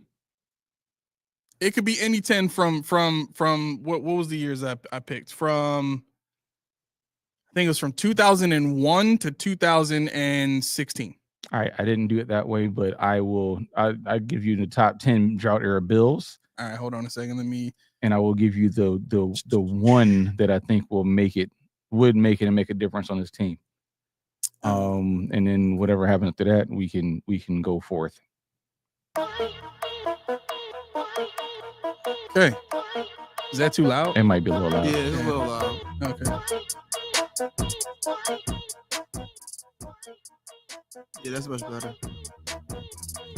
Down a little more, probably.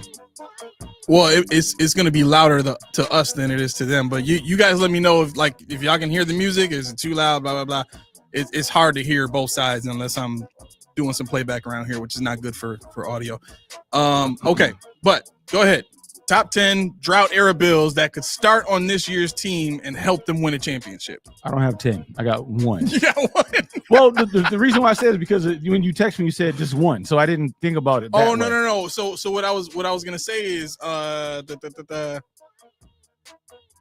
Okay, so what I wanted to do is I wanted to name our top 10. I got that, and then pick one of those players that we think puts the Bills over the top this year. Okay.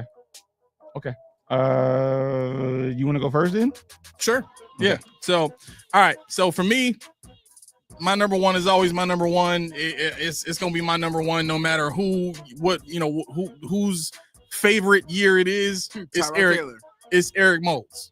Eric Moulds. Period. To me, he was the best of all of the drought era Bills, in my opinion. Just in terms of his impact on the field, his athletic ability, and what he actually produced with the talent around him. Eric Moulds easily. Number 2 on my list, Ruben Brown. Ruben Brown, definitely one of the most dominant offensive linemen of his time. Him on this team, I mean, I'm trying to find somebody at the grocery store to come in and play for Edwards now. So definitely give me Ruben Brown. Number 3 on my list, Pat Williams. You talking about somebody that's going to come in and unlock Ed Oliver? Ed Oliver will probably end up with 16 sacks messing around with Pat Williams. Easy. Right? Number 4, T. TKO.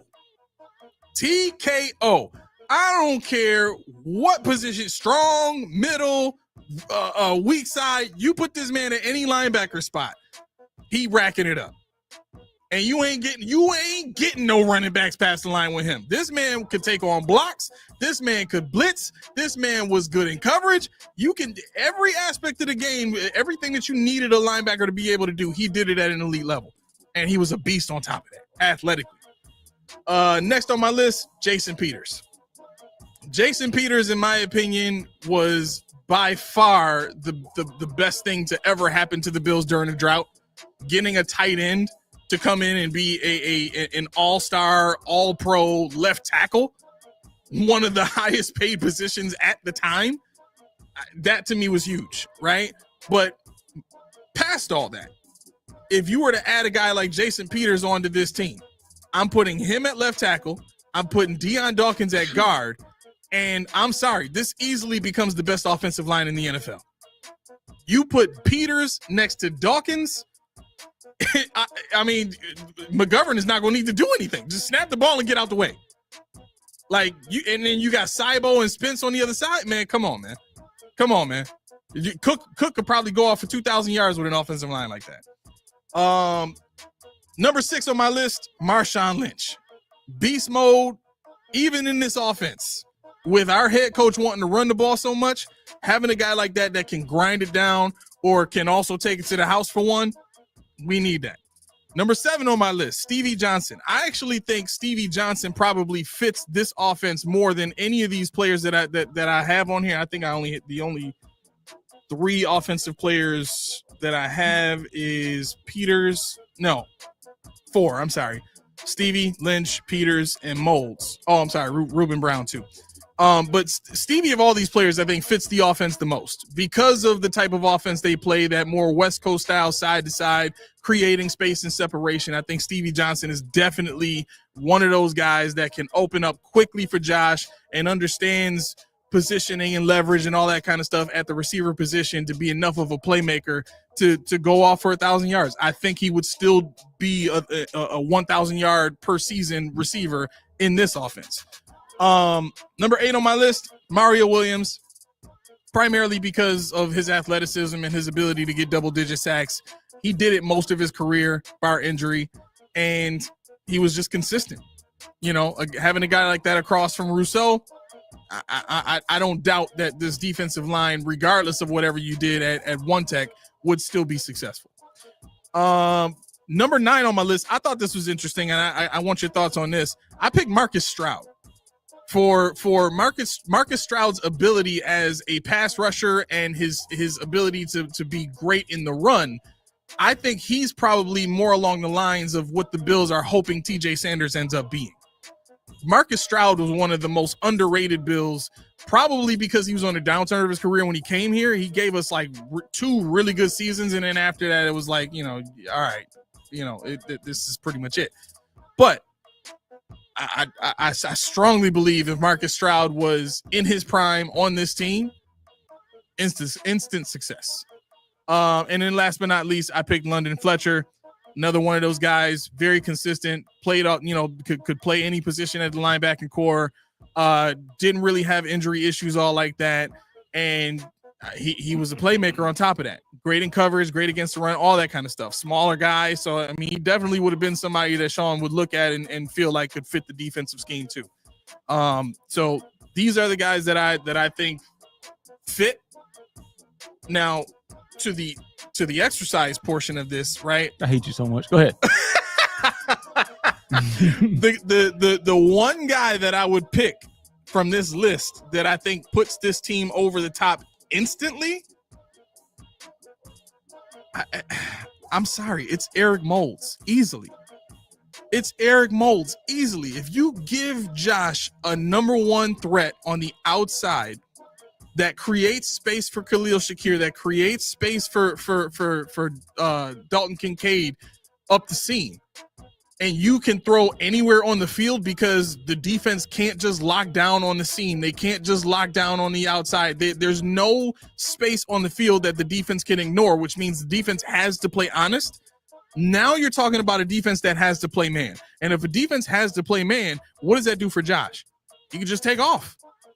He don't have to respect no defense. I'm gonna just keep running it. If you so scared of my receivers on the outside, I'm gonna make you scared of me.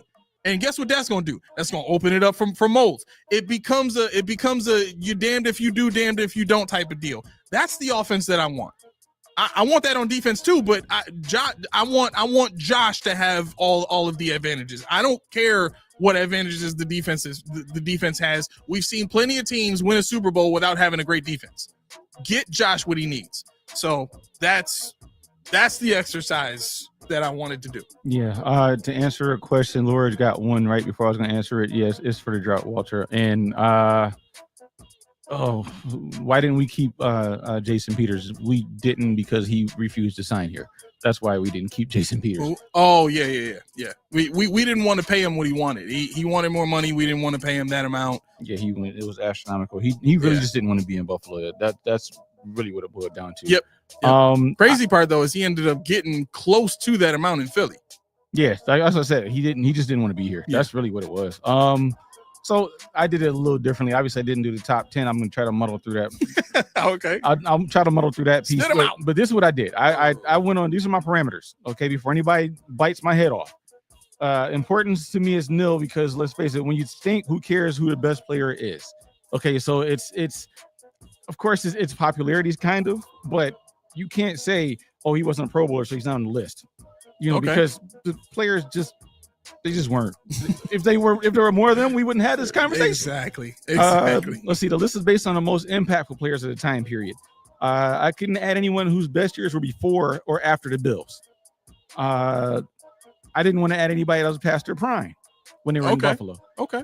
And I also said you had to play at least 3 seasons to start 32 games in Buffalo to make my list. Oh, you put caveats on stuff. Okay. Well, right. I mean, yeah, I mean, listen, I respect it. I didn't even think that far. I was just thinking just like players in general. You can think of them in their prime. You can think of them at the end of their career. It didn't matter to me. That's why Reuben Brown didn't make my list because Reuben Brown, his majority of his career was before the drought. So he had, I think, 3 or 4 seasons afterwards. Pat Williams was also 27 when he played in Buffalo. 27 through 31. So he was on my honorable mention. Okay. Because of the reason why you said. So that's one. Okay. But my list it's not in any order. I don't know if yours is in order, but no, it doesn't matter. Okay. I had Marcel Darius. The reason why Marcel Darius is on here, and this is how automatically this is an impartial, non-biased list. I could not stand Marcel Darius. But the reason why I picked him was because he was an all-pro.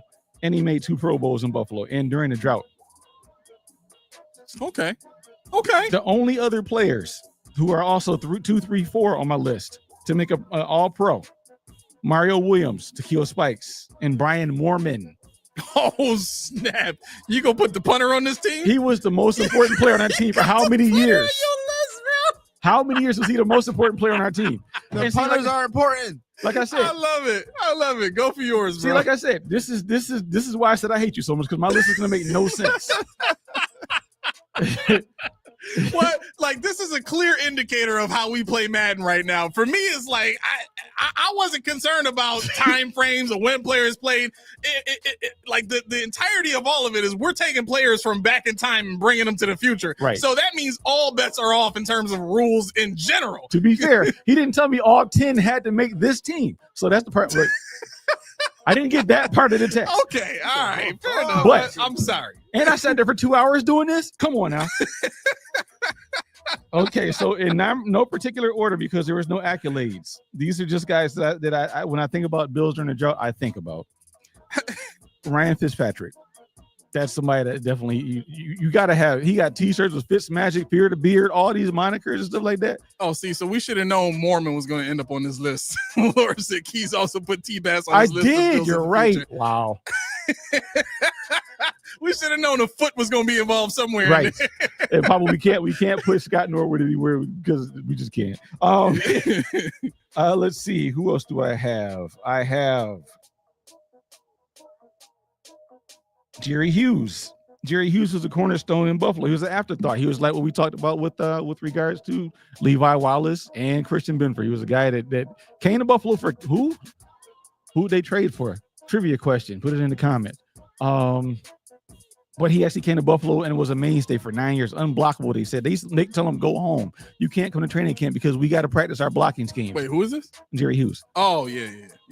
He was on the line with three other guys that were names themselves. Kelvin Shepard, right? Kelvin Shepard. What's Kelvin Shepard doing right now? He's a linebacker coach. Is he really? Yes. In the NFL? Yes. Oh wow. Yes. Okay, good for him. Let's see. I have your boy Eric Molds. I didn't even see this. Why did I not see this? He's got a lot of I saw it, but I'm going to say nothing. Just give us the list, dog. Just give it to us. Right. Eric Molds. Obviously, you outlined that perfectly. Yes. Jerry Hughes was fighting the refs. It was hilarious. He was about it for sure. He's intense. Yeah. Let's see. Who else do I have? Roy, you there? Fred Jackson. Fred Jackson made my top 10 list. Who? Fred Jackson. Oh man, I love that boy. Yeah, Fred Jackson made my top 10 list. Oh yeah. Love to hear it. Kyle Williams made my top 10 list. That is shocking. Roy, that is shocking. So this is where it came down to the nitty gritty. The nitty gritty. Because I forgot about this and I couldn't fit it in, so I'm just going to give it to you anyway. Okay. This is not number 10, but this was the one that I was like, when I think Buffalo during the drought, I think of this guy. Look at Roy. I'm all ears. Right. Tyrod Taylor. Yes. Tyrod Taylor was a top 10 player in the drought. Without Tyrod Taylor on those teams weren't teams. Now, okay. Let me explain why. Look at the face. I know, it's great. I'm saving this clip and I'm sending it to Mac. Do it. I'm sending this to Mac immediately. But no, this is why I can't stand. Well, I don't want to say I can't stand Tyrod, can't stand Kyle, can't stand Fred, because they embody the drought. Okay. They are the all-stars of like you said about Christian Benford. When you think of drought, yeah, you don't think about. I actually had to look at Jason Peters. He was here during the drought. I forgot. I knew he was here, right, but I don't know when he was here. But you know, Tyrod was on the drought. Fred was the drought. Kyle was because Kyle actually that was my thing. He actually played in the playoff game. They fit drought culture. Like right. The players I picked didn't fit a drought team. Like Stevie might have been the closest to that because he was a 7th round pick. I think he still would have made a Yeah.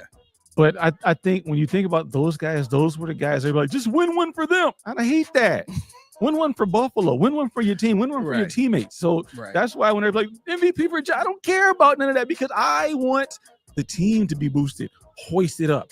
But my number 10, which I'm shocked you didn't pick. I don't think you did. Nate Clements. So what I did is I picked 15 players and I narrowed it down to 10. Nate Clements was on that list, but my thought process was he was good on our team and he made a lot of plays on our team, but somehow along the way he went to San Francisco and did nothing. So that kind of made like I had to average out the data, so to speak. You know what I'm saying? And I had to look at it as, okay, well, how good of a player is he really to come all the way to the future to play on this team? You see what I'm saying? Because in that secondary, he had Antoine Winfield. He had the safeties he had the defensive line in front. You know what I'm saying? Like, it probably was a lot easier to play corner in that defense than most. This is the thing. See, Nate Clements was all-pro defensive rookie of the year, 3rd place. Yeah. He had a Pro Bowl. Did you know that he had 5 pick sixes? Did you know I that? Did not know that. Every year he played for the Bills, he had 1 pick 6. Nice. He had 7 interceptions for us. Nate Clements was the epitome of luck. Now, everybody remembers Antoine Winfield, but Winfield was no Nate Clements. No, he definitely wasn't. Yeah, and Terrence McGee didn't like him. Terrence McGee was the 3rd cornerback that never got on the field until, was it Clements left? One of the two. No, Winfield left. Winfield left. McGee got on the field. And that's when McGee got on the field. Yeah. And also OLI, all is not lost. He didn't make my list. He was the one I said he was on the outside looking in. He was right there. Because I was like, when I think of, you got to think about how I'm doing this. When I did this, when I said I got my 10, I hate, because I didn't think about 10 people that could play on this team. I thought about 10 people that embodied the drought. Oh, now okay. So your list makes perfect sense now. Yeah, I thought about doing that. Embodied the drought. And so when he says he played 2 games where he had 64 yards, 1 interception, 3.5 quarters. When I think about drought, I think about Tyrod Taylor, and it's not being funny, not cheeky. That's just what it is. Yeah. But when you're talking about the issues we have, if I was talking real fast before we close, if I was talking about guys from the drought that I would want on this team, I would definitely say Jarvis Bird, which I couldn't stand. I again, he's another guy that made my list too, but 1 year of production. You know what I'm saying? So I couldn't. But I also, my honorable mentions: Lee Evans, Eric Wood, London Fletcher, Pat Williams, Aaron Schobel. Mm-hmm. What's that? Terrence McGee was honorable mention, but he just didn't make top 10. So Terrence McGee was on the list, but okay, he was more of a return guy, and I always thought about McGee was a liability in coverage. I mean, he wasn't horrible, but he was never shut down. He was never locked down. And when you say Clements was a Pro Bowl. I remember him saying, "Why is Clements in Buffalo? He's too good to be there." I remember that when they said that. So for that very reason, he's the guy. I think if you put him next to Chris and Benford, that whole side of the field is set. They're good. Yeah. I'd like to put him next to Maxwell Hairston if that's at all possible, and alleviate the Taylor Rapp issue with putting Benford at safety. I mean, that's always going to be. You'll try it, huh? You're going to go for it. All right. So why is it? Oh, and guys, just so you know, I love you so much. When I left here on Friday, I got to work with 1 second to spare. Literally 1 second. I've never in 14 years of being in that establishment, 20 years in the building, I have never been that close to being late. Hence, gotta jump out the window. That ain't never happening again. Nah. That ain't never happening again. All right. Well, look, here's what we got to do. We got to make sure that we first and foremost, look, we've done a whole 2-hour show. We've done a show, and I'm thirsty. And I know. And it's up to me to find the read. Oh my gosh, you making yourself late. I am. I thought you were gonna do more stuff while I fumbled through to get it. What stuff? Yeah, I'm fine. Okay. Everybody, if you hear the music, that means it's time to jump out the window. Look, if you have not done yet already, what are you waiting for? It's not even like we on the fan base network tonight. It's a Tuesday. Yesterday was a holiday. We are only on our Facebook, our YouTube, and our Twitter. It is easier to get to us now more than ever. So please hit that like button. Hit that the heart if you're on Twitter. Hit the like button if you're on Facebook. Follow us if you're on Facebook. Follow us if you're on Twitter. Subscribe if you're on YouTube. And hit that bell. You got to make that thing ring-a-ling-a-ling so that you can get notifications when we put notifications out there. I did not put a notification out that we were going to not be doing the show on a holiday. For those of you that were looking for us and just found us today, I do apologize for that. But we figured it's a holiday anyway, so people wouldn't be expecting us. But I will be better about that in the future. With that being said, you sound like you said a mouthful, so you gotta have that Reese tea. I know you gotta. Where's my thumb going? It's over there, right there. You gotta get that drink. You gotta get that drink. But yeah, dancing to the music. That Reese tea brought to we can do weird things. 1 part refreshing, 1 part delicious, 2 parts healthy. That's what you can expect when there's only 4 ingredients. I don't even drink tea, but let me tell you, that's a good drink there. What are you doing? Head to Reese. Get yourself a supply of the individual or the case. Why would you get the individual? Get yourself a case. You won't be disappointed. What do I know? See for yourself. Reese tea. There's a link in the description below. Use the code PostPodiumPodcast to let them know who sent you. All right. Look, Heel Turn merch. I think it's heelturnmerch.com. All right. If you're looking for the shirts that we wore on the show, great Buffalo Bills shirts and designs and stuff like that. I think he's also got some WWE stuff. I forgot to put that link in the description of this video. I do apologize, but I'm giving you that now, that site. Also, if you have any kind of tech that needs repairing, or if you need a computer built, or if you need a TV installed on your wall or something like that, the simple stuff all the way to the complicated stuff, you're looking for high mic, high tech, Link is in the description of this video for all your tech needs. Make sure you go check him out. My man Rich does a great job. We have our merch page. That link is also in the description. And we now have the membership link in the description of this video too. So if you want to join up with us and get into our Discord chat, it's $1.99 a month. I mean, we're not asking for much at all. Wilding. For sure. And something is always going on in the Discord chat. You get insider information in the Discord chat. You get unlimited questions. It's a whole nother. What's in there? It's a whole nother culture, a whole nother community inside of a community. So make sure you check that out. This has been the Post Podium Podcast, home of the All Truth No Sodium Takes. I have been your co-host Aramis, and this is 40 Keys. You're welcome, Roy. The producer in the building. All right, Basketball Truth and Knowledge for the producer there. That's his podcast, Basketball Podcast on YouTube. Also, he's got a streaming channel, Babyface Assassin 21 on YouTube and Twitch. Y'all have a great night. We y'all on Friday, 5:30.